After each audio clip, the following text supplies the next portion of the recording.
మాట్లాడారు కాబట్టి రితు చౌదరి కోసం ఆయన ఈ మెట్లెక్కి నా కోసం నా బిడ్డ కోసం ఏ రోజు రాని పెద్ద మనిషి ఈ రోజు వచ్చారు కాబట్టి అదే పాయింట్ ఆయన ఏమంటున్నారంటే స్టోరీస్ కోసం స్టోరీ ఒక మంచి రితు చౌదరి డైరెక్టరా సార్? అదే వస్తున్నా, ఆ పాయింట్కి వస్తున్నా. నేను ఈ క్వశ్చన్ అడిగి ప్రయత్నం చేస్తాను బికాస్ నేను రీతు పేరు డైరెక్ట్గా మేము తీసుకోను because having some issues. Okay, not issues వేరే విధం కాదు. నేను ఆయన అడిగా, ఇలా ఒక మహిళ వచ్చింది కదా ఈ అంశానికంటే ఉదయం 9 నుంచి రాత్రి 4-5 అయిపోతుంది, ఎవరెవరో వస్తారు, స్టోరీ నేరేషన్ వింటూ ఉంటానని చెప్పి నాకు చెప్పాడు. అలాంటప్పుడు దాంట్లో అమ్మాయిలు ఉంటారు, అబ్బాయిలు ఉంటారు, అపార్థం చేసుకుంటే ఎలా? దాంట్లో యాక్టర్స్ ఉండొచ్చు, దాంట్లో ఎవరైనా ఉండొచ్చు అని అర్థం వచ్చిన ఆయన మాట్లాడిన సందర్భం. ఇప్పుడు సో మీరు కూడా ఉన్నారు, మీరు కూడా కొన్ని సందర్భాలు ఉన్నారు అనేది అంటే మీరు అపార్థం చేసుకున్నారు. ప్రూవ్ చేయమనండి.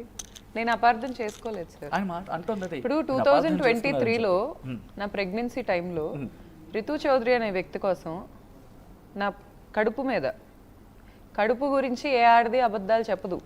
ఈ రోజు కూర్చొని రితు చౌదరి డిగ్నిటీ కాపాడటానికి వాళ్ళ కొడుక్కి లేని డిగ్నిటీ పెంచడానికి ఎన్నెన్నో అబద్ధాలు చెప్తున్నారు. ఆయన నా కడుపు మీద చేతులేసి అతను తోసాడు. ఈ విషయం నా దగ్గర సీసీటీవీ ఫుటేజ్ లేదు కాబట్టి నేను ప్రూవ్ చేయలేకపోతున్నా. వీళ్ళతో మాట్లాడి ఇక్కడ ఎలా ఉందంటే సార్, వాళ్ళు అక్యూజ్డ్, మేము విక్టిమ్స్ కాబట్టి నేను మాట్లాడే ప్రతిదీ నేను ప్రూవ్ చేయాలి. వాళ్ళు ఏది పడితే అది నా మీద పెయింటేస్తారు. సీసీటీవీ ఫుటేజ్ మీద కూడా మీకు క్వశ్చన్ ఉంది. ఇన్ ద సెన్స్ ఆయన ఉంటుంది, భర్త మీద తనకి ఎప్పటి నుంచి అనుమానం ఉంది కాబట్టి ఫుటేజ్ అంతా ముందే సెట్ రెడీ చేసుకుంది. అలాంటప్పుడు ఇంకా ఎందుకు రిలేషన్ కంటిన్యూ చేయడం అప్పుడు ఆ టైంలో?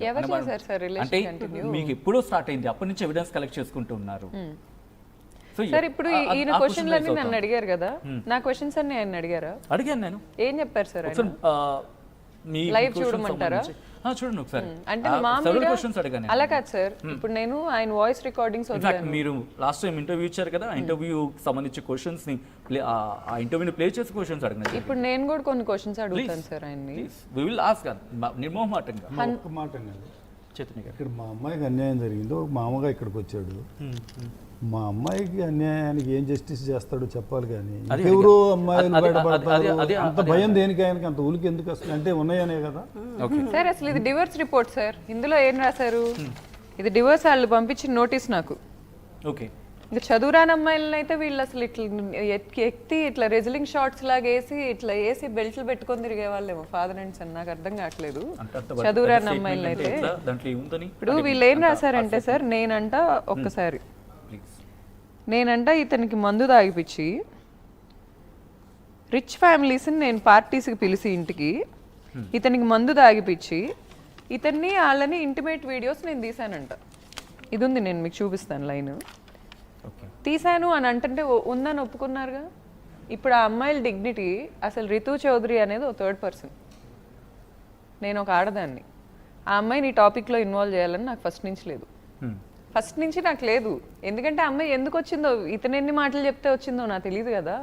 ఆ అమ్మాయి నా ఫ్లాట్ అని అసలు ఆ అమ్మాయికి తెలుసో లేదో, మేమిద్దరం విడిపోయామని కథలు చెప్పుకున్నాడు, ఎవరికి తెలుసు సార్? ఆ అమ్మాయి అయితే వచ్చింది, తను రాకూడదు. వచ్చింది, వాళ్ళు హ్యాపీ డెంట్లు తింటున్నారని అన్నా కానీ నేను డ్రగ్స్ తీసుకున్నారు అనలా. నాకు డౌట్ అయితే ఉంది, నాకైతే డౌట్ ఉంది. రితు చౌదరి మహేష్ కలిసి డ్రగ్స్ ఆల్కహాల్ తీసుకున్నారనే డౌట్ నాకుంది. నేను డినై చేయను, కానీ నేను కన్ఫర్మ్ చేయలే వాళ్ళు చేస్తున్నారు అని. ఒకవేళ వాళ్ళకి అంత ఇబ్బంది అయితే టెస్ట్ చేయించుకుంటా అంటున్నాడు కదా, వచ్చి ఇక్కడ కూర్చొని చేయించుకోమనండి. బ్లడ్ టెస్ట్లు ఉంటాయి కదా డ్రగ్స్ కి, ఉంటది కదా. ఇప్పుడు అతను డీటాక్సిఫికేషన్ లో ఉండుండొచ్చు. ఇప్పుడు ఆ అమ్మాయిలతో నేను వీడియోలు తీశాను అని అతనే డైవర్స్ నోటీస్ లో టైప్ చేసి పంపించాడంటే అంటే అతను ఇంటిమేట్ గా ఉన్నట్టు ఒప్పుకున్నట్టు కాదా సార్? ఇంటిమేట్గా లేనోడు నా భార్య మందు అసలు ఏ భార్య సార్ భర్తను అలా వీడియోలు తీసింది? మొత్తం అసలు ఇండియన్ హిస్టరీలో ఏ ఆడది తీసిందో నాకు ఒక్కసారి మీరు ఒక్క పేరు చెప్పండి. ఒక భర్తకి మందు తాగిపించి డ్రగ్స్ ఇచ్చి ఒక ఆడదానితో పడుకోబెట్టి, అండ్ ఫీమేల్ని రేప్ చేయగలరు కానీ మగాడిని రేప్ చేయలేరు. నేను మాట్లాడుతున్న చాలా డెప్త్ విషయం, అది నేను బయటికి చెప్పలేను. ఎలా ఏం చేస్తారు సార్? ఏం చేస్తారు? నేనేం చేపిస్తాను? అసలు నాకేం పని? ఆయన ఏమన్నారంటే, ఆయన ఏమన్నారంటే ఇంతవరకు మా ఫ్యామిలీ మీద ఎక్కడ ఎక్కడ మాట మాట్లాడిన గౌతమి ఒక్కసారిగా మాట మార్చేస్తుంది, ఒక్కసారిగా మా మీద ఇంత పెద్ద ఆరోపణలు చేస్తుంది. ఇటు వాళ్ళ ఆడబిడ్డకు వాళ్ళ అమ్మాయికి సంబంధించి మాట్లాడిన క్రమంలో అసలు ఎందుకు సంబంధం లేని వాళ్ళని తీసుకొస్తున్నారు సార్. ఎందుకంటే ఎందుకు సార్ వాళ్ళ ఆ ఫ్యామిలీ సార్ ఎందుకంటే సార్ వాళ్ళ అక్కంటే నాకు ఫస్ట్ నుంచి పాజిటివ్ ఒపీనియన్ అయితే లేదు. కానీ అది బేస్ చేసుకొని నేను ఆ అమ్మాయిని కామెంట్ చేస్తే నేను తప్పుడు వ్యక్తినని నేను ఒప్పుకుంటా. నేను ఆ అమ్మాయిని అలా కామెంట్ చేయలే. ఆ అమ్మాయి నాకంటే 6 ఏళ్ళు 5 ఏళ్ళు పెద్దది, వాళ్ళ అక్క. నేను ఎందుకు అన్నానంటే సార్, ఆ అమ్మాయి నేను పాలిస్తుంటే నా బిడ్డకి, ఈరోజు నేను పాలు ఇవ్వట్లేదని కూడా చెప్తున్నారు వీళ్ళు. ఇస్తుంటే నా ముందుకు వచ్చి కూర్చొని నా బిడ్డకి మెంటల్ వస్తుందండి సార్, నా బిడ్డకి ఆటిజం వస్తుందండి, నా బిడ్డ 5 ఏళ్ల కంటే ఎక్కువ బతకడంది. ఈ ఏడ్చిన పెద్ద మనిషి ఇందాక లైవ్లో ఆ రోజు ఏమయ్యాడు సార్? అనబడు కదా సార్, ఈయన కాదు, నా హస్బెండ్ ఉన్నాడు కదా, ఏమయ్యాడు ఆ రోజు? వాళ్ళ అక్కలా అంటే ఈయన అంటున్నారు కదా, 2 గొడవ పెట్టుకుంది నా కోడలు మా అమ్మాయితో, నాకేం తెలియదు నేను వెళ్ళిపోయాను.